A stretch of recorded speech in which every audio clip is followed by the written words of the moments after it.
Welcome to the premiere of season 3 of the Suzie Wokabi podcast. More than ever in the past 2 seasons, I'm doing you guys a solid one. I have with me the most incredible person that I have ever met, maybe. Come on. I've ventured there with other guests, but no, I think you take the cup. It's true. It's true. If you live under an African rock, you have not heard of this wonderful man known as Vusi. Vusi. That's right. You got it. I got it. Thembekwayo. And you know what? I'm just going to give a formal introduction because we're going to delve into it. And even this formal introduction I think it's from you. And there's so much in it that they'll be like, okay, we can go home now.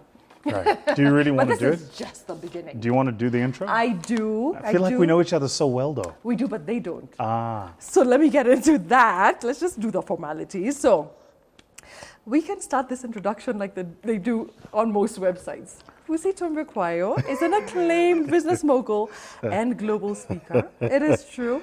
But that is not Vusi.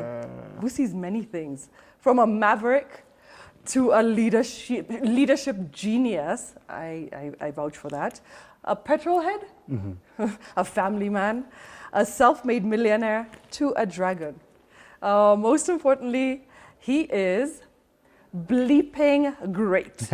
No, scratch that. He's bleeping amazing, as Sir Bob Geldof once put it. Business mogul. So let's begin. Vusi he's a disruptor. Whoa. Yeah.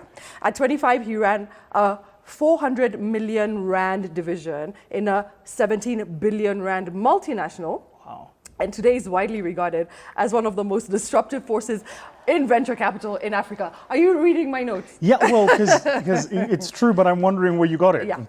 He was amongst the youngest directors of a listed company in South Africa and now serves on several boards. Currently, he's the CEO of a boutique investment and advisory firm in Africa.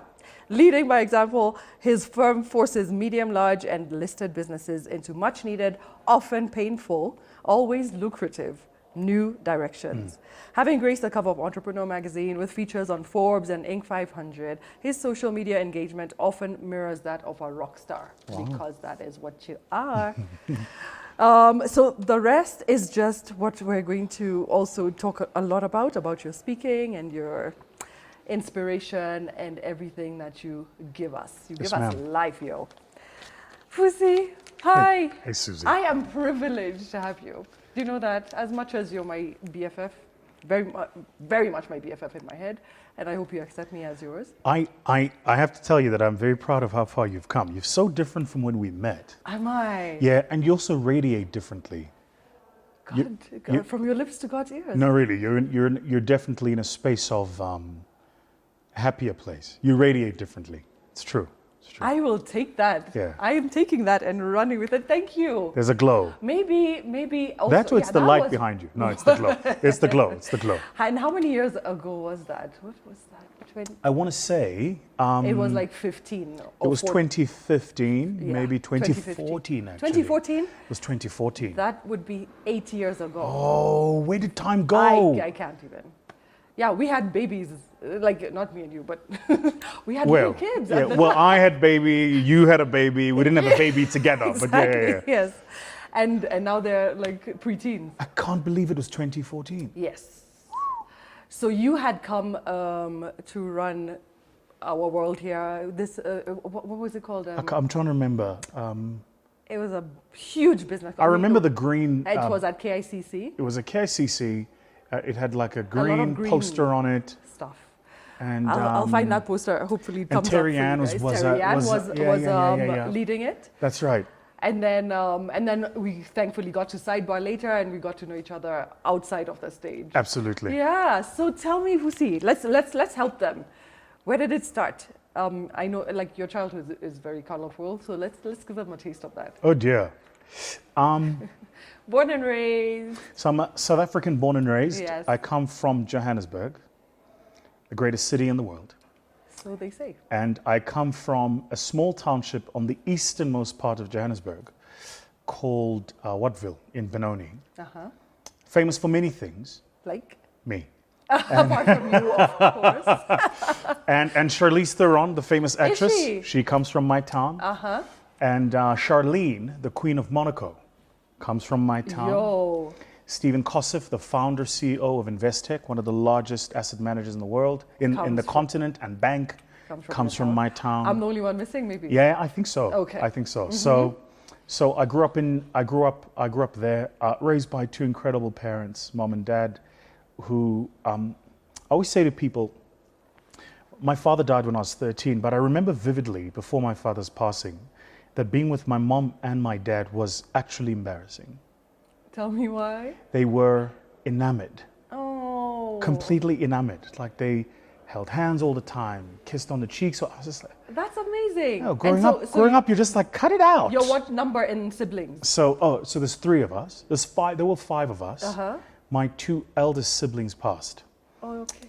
before I was born. The one Okay. passed at 3 months old, the other at 18 months old. Oh, I'm sorry. Then my sister was born, which would explain her militancy. Uh-huh. And then I was Then born. you. And then I've got a younger brother. So the three of you witnessed all that, all your parents. Yeah, I mean, it was enormous. certainly for me, it was just like, it's enough. Enough is enough. Cut it out. Uh-huh. So great childhood. Happy. Phenomenal childhood. Dad was a martial arts exponent. Yeah, my father practiced a style of martial arts called Kyokushinkai. And for those who would know, there are two forms of martial arts in the world. Mm-hmm. There's Kyokushinkai and everybody else. We believe this. And Kyokushinkai is a form of full contact martial arts. Uh-huh. And last I checked, it's that and Goju-ryu were the only forms of full contact martial arts. Okay. It's created by a man called Masutatsu Masoyama. Comes from a small island off the eastern part of Japan called Okinawa. Okay. And he's famous for killing 58 bulls with his bare knuckles. Are you serious? The bulls ran to him and he punched them in the head. That's how much power he had. What? Phenomenal man. True story. Okay. So my dad started Kyokushinkai when he was kind of towards the end of his high school. We called it high school. So it's like year 10, 11 and 12. Okay. And did it forever. And then when I kind of started coming of age around 7, 8, my dad pulled me into the dojo. Okay. And I stuck. I just never left. Until now. Well, I stopped doing martial arts when I was 24. Okay. Why? It's a good question. That you know the answer to? I do. Yeah. So the dojo was a coping place for me. It was the place I went always to feel close to Dad. Okay.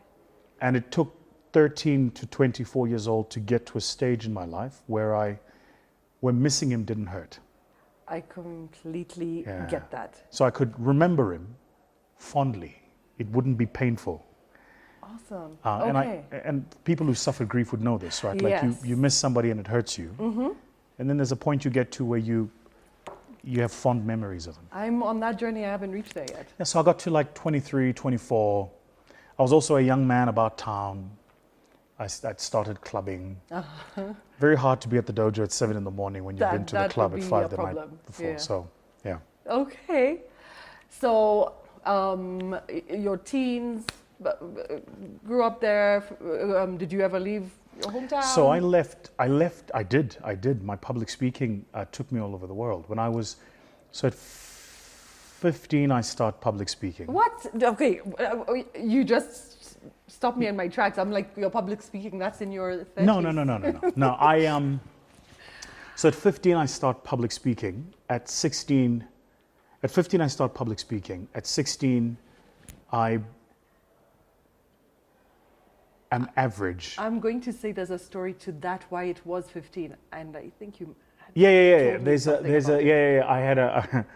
I mean, I didn't start it. It's not like I woke up one day and was like, I was going to do public speaking. No. What actually happened was, it's a true story. At the time I was in year 9, grade 9, we called it back home. And one of my really good friends was a guy called John Thompson, who was notoriously naughty, very naughty. Mm-hmm. The complete antithesis of me. Because when I was in primary school, Uh-huh. I was deputy head boy. I was that guy. The And even later, when I was in high school, I would become SRC president, and so straight and narrow. that's always been me. But John was very naughty, and he and I were good friends. And we're sitting in the English class and making a noise, and the teacher said that she was going to put me on detention. Now, look, the universal truths about black parents is that they parent the same no matter where in the world you find them. Absolutely. I agree. And every single black child watching this knows all too well what happens if you go home and tell your black mother that you are under punishment at school for something. So when the teacher said that, I couldn't bear the thought of saying to my mom I was being put on detention. So I bargained with her. I said, what can I do? Can we not work out a deal? This is... Were you already? Yeah. I was wheeler dealing. I'll issue some preference shares. What can we? And she said that there's a public speaking society, and if I go for one of the public speaking things, she'll forget all about this. She told you that? She did. Okay. I came to learn many years later that she always thought I had the gift. Uh-huh. So I went and I did this public speaking thing, got on stage, spoke for the first time, and it was a disaster. Oh. Yeah, I was booed off the stage. No. Yeah. At 15? At 15. Ouch. Yeah. In front of the whole school. In front of the whole school.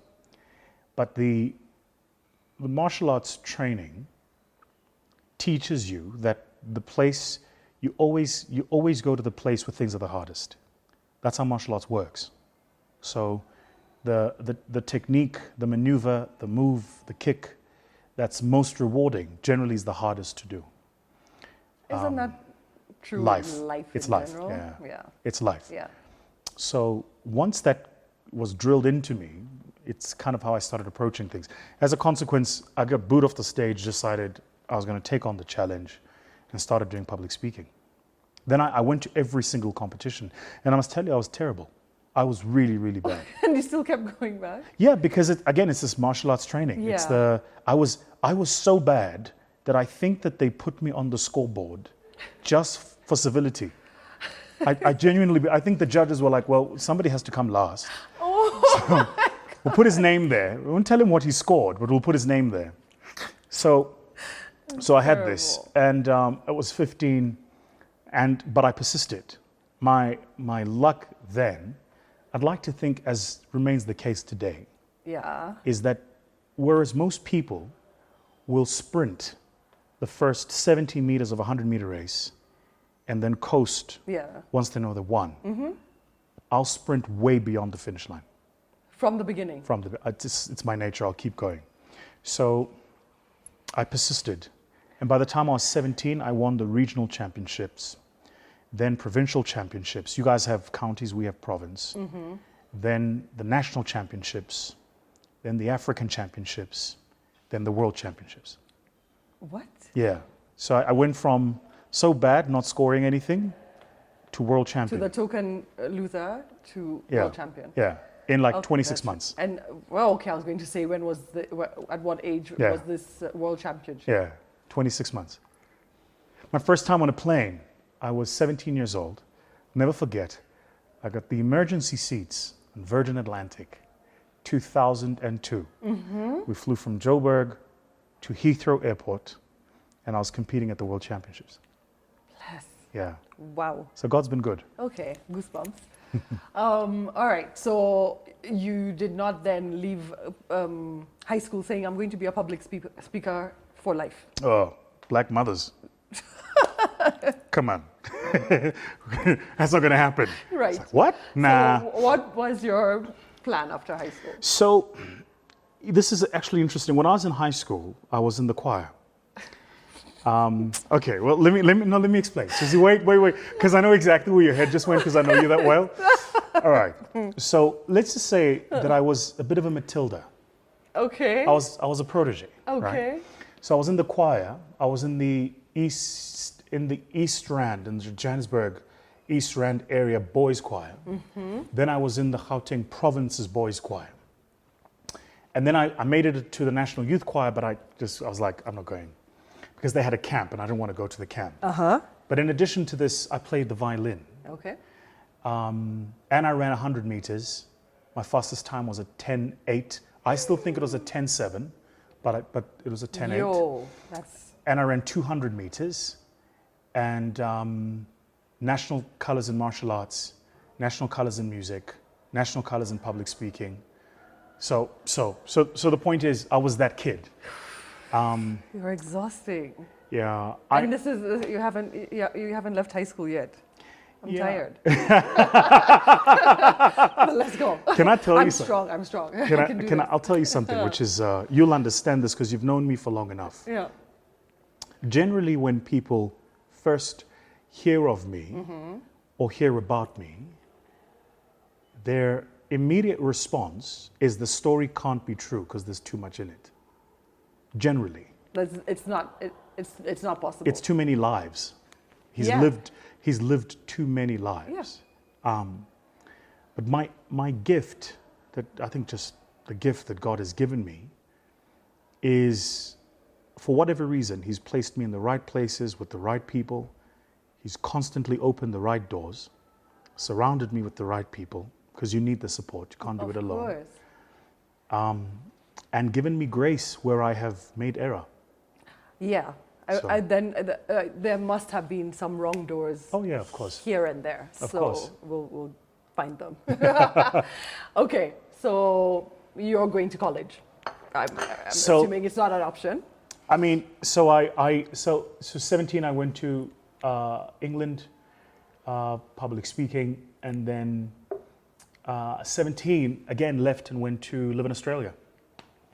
Because after I won the World Championship, there was a second one in Australia, different one, and I was like, I'm gonna go. And I went and I won, as you do. Yeah, as one does. As one does. And and I got to stay in Australia. I lived with different families because the competition was arranged in part or in partnership with Rotary. Ah. So these families of Rotarians kind of hosted me, for like 2 weeks or a month or whatever the case. It was amazing. Absolutely amazing. Probably the best time of my life. Wow. Yeah. So how long was that for? So I was in Oz for all the way into my matric year, actually.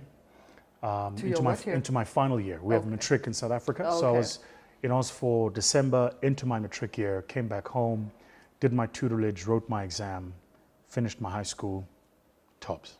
So fantastic. Yeah, I was very lucky, very blessed. What's your family like? What are they like? Like, this guy is just gone. He's just he's already spread his wings. He's 17 years old. Very supportive, actually. Yeah. Very supportive.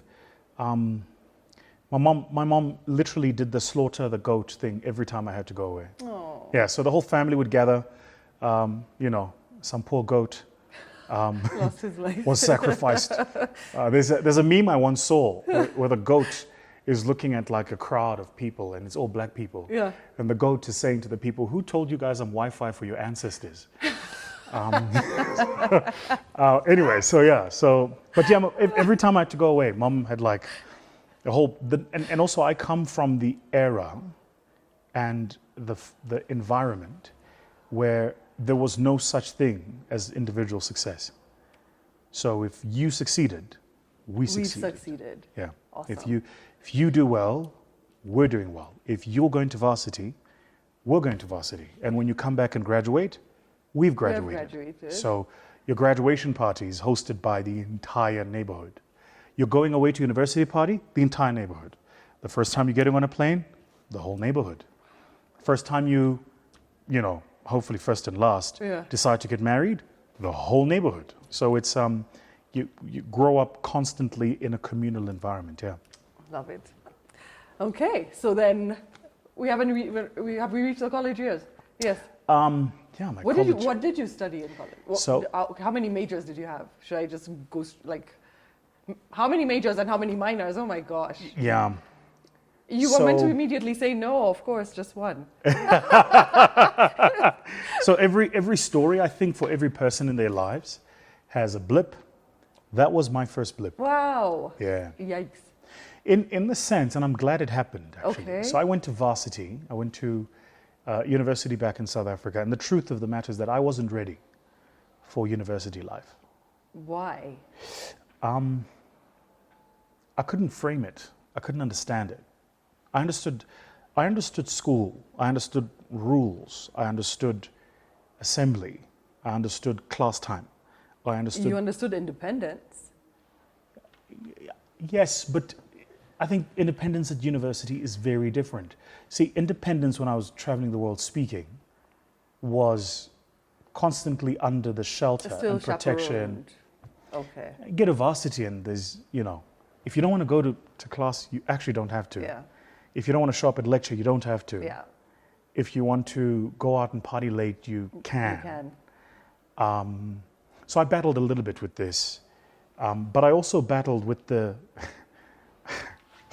I was supposed to stay. So I was supposed to stay in a place close to the university, and the university, Wits, is quite a distance from my home, and so we'd found this place where I was going to stay, and I was going to share an apartment with this guy, Disetso actually, who grew up in the same township as me.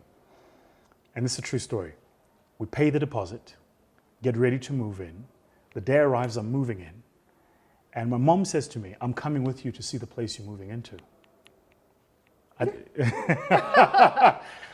And mom arrived. We didn't make it past the reception. Why? Because, what was it? Well, like? because it was like downtown Nairobi.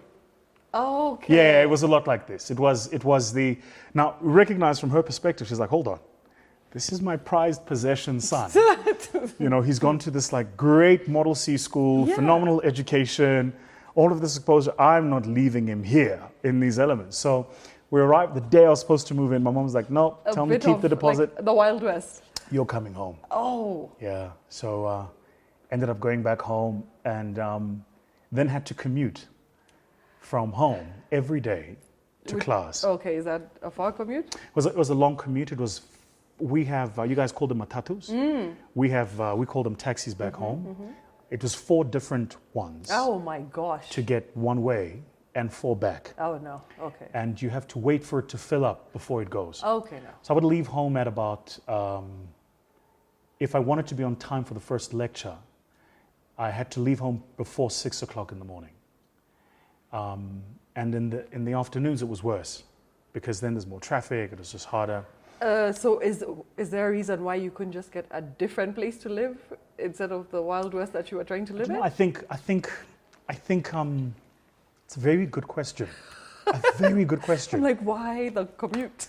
I think I just got stuck in the rhythm of doing it the way it was. It was meant to be. Or, And you were put into. And I just kind of did it that way.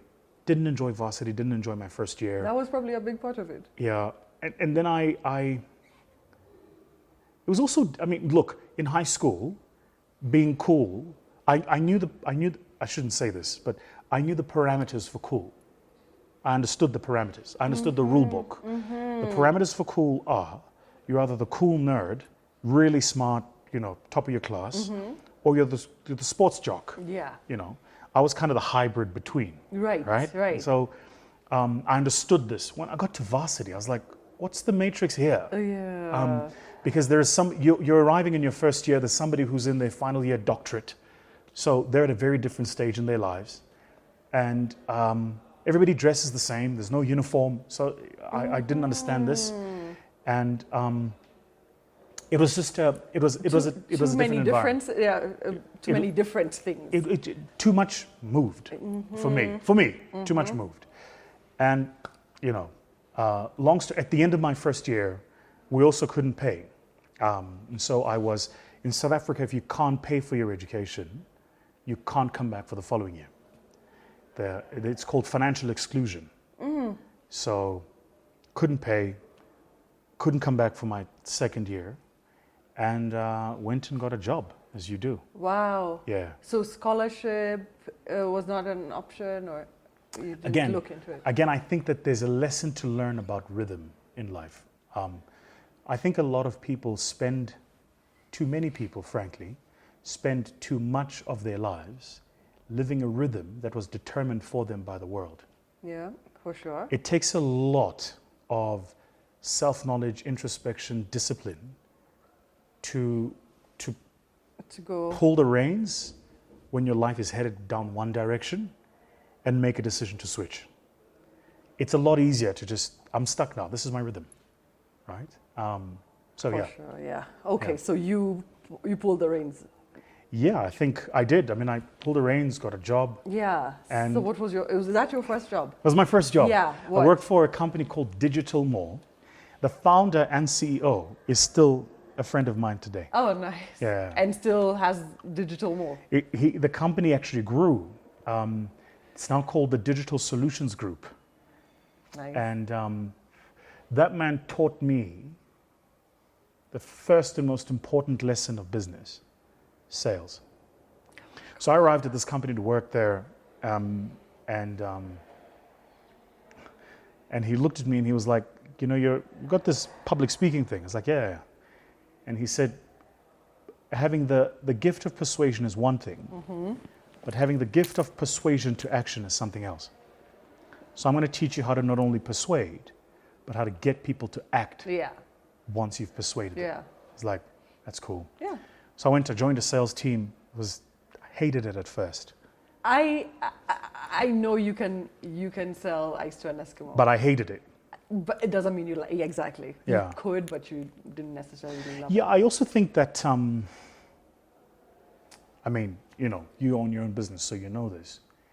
There is, sadly in the world, there is something deprived about the way we make people sell. Almost this very predatorial thing, Yeah. you know, like, Yes. buy now. Yes. Whereas sales is not really this, Agree 100 million right? percent. It's sure, I want you to take action. I want you to buy. But a really good salesperson focuses a lot less on you buying and a lot more on them taking you through the process of you arriving at the decision to buy. So I hated it for this reason, because I always felt like, you know, you start a month, all the salespeople will know this, you start a month and there's a target, Yeah. and it's just, there's this number Yes. weighing over you. Yeah. And you don't have the tools, the skill set to make this thing work. And every day closer to month end you're in panic. You're more panicky, exactly. because you're not getting to this number, Yeah. right? And then so what you're happens? probably doing worse. This is what happens. Yeah. Because then and sales is a lot about energy. So now your energy is downward spiral, there's a lot of self-doubt, and people can tell. Yeah, When you they walk feel it in, from they you. feel it. When you walk in with that proposal to sell something, and you don't even believe what you're selling, Yes. Because you also have a bit of that desperation. I need this deal. Yeah. They can tell. Yeah. They can absolutely tell. Yeah. So I didn't like this, but when my kind of breakthrough was when I was like, well, let's forget about you buying. Let's just talk about what you need. So what do you need? One of my first accounts, actually, because we were a sales process. Now, just to give you I'm going back to 2004, 2005. This is when the World Wide Web was the World Wide Wait. Oh. Okay, so it's important to put this in context. One of my first accounts that I closed was a soccer team in South Africa. And the soccer team didn't have a website. And I went and, well, they had one, but it was like old and archaic. And I went and closed them. Oh. And the way I did it was I spoke not about the website, but I spoke about themselves, their firm, the family lineage, what the brand stood for, and how the patrons of their brand, the fans of the soccer team, were all migrating using phones towards consuming and finding out about their team online. And I was like, well, you know, your current website is not MOBI compliant, you haven't done SEO, so the conversation became, you need to connect with your community. And I've got the way for you to do this.